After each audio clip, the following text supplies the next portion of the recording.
భువనగిరి పట్టణంలోని సింగన్నగూడెం ప్రాంతంలో నిర్మాణంలో ఉన్న డబుల్ బెడ్రూమ్ ఇళ్ల పనులు, మౌలిక సదుపాయాల అభివృద్ధిపై సమగ్ర సమీక్షా సమావేశం నిర్వహించారు. ఈ సమావేశానికి భువనగిరి ఎమ్మెల్యే అనిల్ కుమార్ హాజరయ్యారు.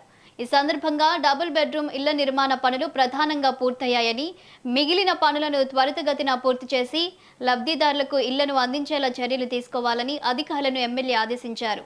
ప్రత్యేకంగా రోడ్లు, డ్రైనేజ్ వ్యవస్థ, తాగునీటి సరఫరా, విద్యుత్ వంటి మౌలిక సదుపాయాలను పూర్తి స్థాయిలో ఏర్పాటు చేసి ప్రజలకు ఎలాంటి ఇబ్బందులు లేకుండా చూడాలని సూచించారు.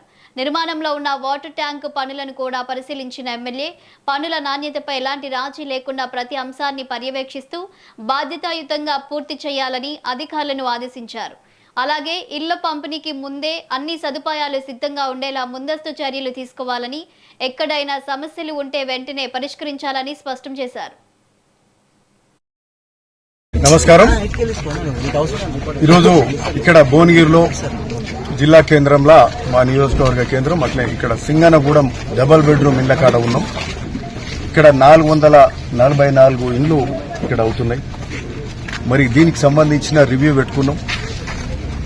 మరి గత 10 ఏళ్ల నుంచి సరే వెనుక ముందు చేస్తూ మనకు చూసిన కాడికి చేసారు. సరే గత 2 ఏళ్లకెళ్ళి మేము ప్రభుత్వానికి వచ్చినాక దీని మీద ప్రత్యేకమైన దృష్టి పెట్టి మరి నిధులు తీసుకొచ్చి కంప్లీట్ చేయాలని చెప్పి మంత్రి గారి దగ్గరికి వెళ్లడం, పొంగులేటి శ్రీనన్న మనకు సంబంధించి 2.5 కోట్లు ఇచ్చారు. 4 కోట్ల రూపాయలు అడిగితే 2.5 కోట్లు ఇచ్చి ఇన్ఫ్రాస్ట్రక్చర్ చేసుకోండి మీరు ముందైతే అని చెప్పి సిమెంట్ రోడ్స్ కానీ, మంచినీటి వ్యవస్థ కానీ, కరెంటు కానీ, డ్రైనేజ్ కానీ, ఇట్లాంటి ట్రాన్స్ఫార్మర్ కానీ, పోల్స్ కానీ ఇట్లాంటివన్నీ చేసుకోండి అని చెప్తే మరి ఆ నిధులు తీసుకొచ్చి పాత కాంట్రాక్టర్ బిల్లులు ఇయ్యరో అని ఆయన ఇబ్బంది పడుతుంటే ఆయనకు ధైర్యం ఇచ్చి పైసలు తీసుకొచ్చే కార్యక్రమం చేసి మరి ముఖ్యంగా మరి ఈ ఇళ్లకు సంబంధించి ఇన్ఫ్రాస్ట్రక్చర్ అనేది కంప్లీట్ చేసే కార్యక్రమం ఈరోజు చేస్తున్నాం.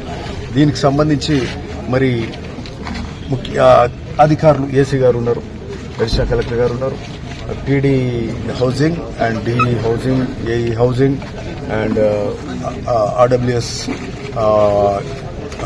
ఈఈ గారు ఉన్నారు, పబ్లిక్ హెల్త్ డిఈ గారు ఉన్నారు, మున్సిపల్ ఇంజనీర్ గారు ఉన్నారు, మా చైర్మన్ గారు.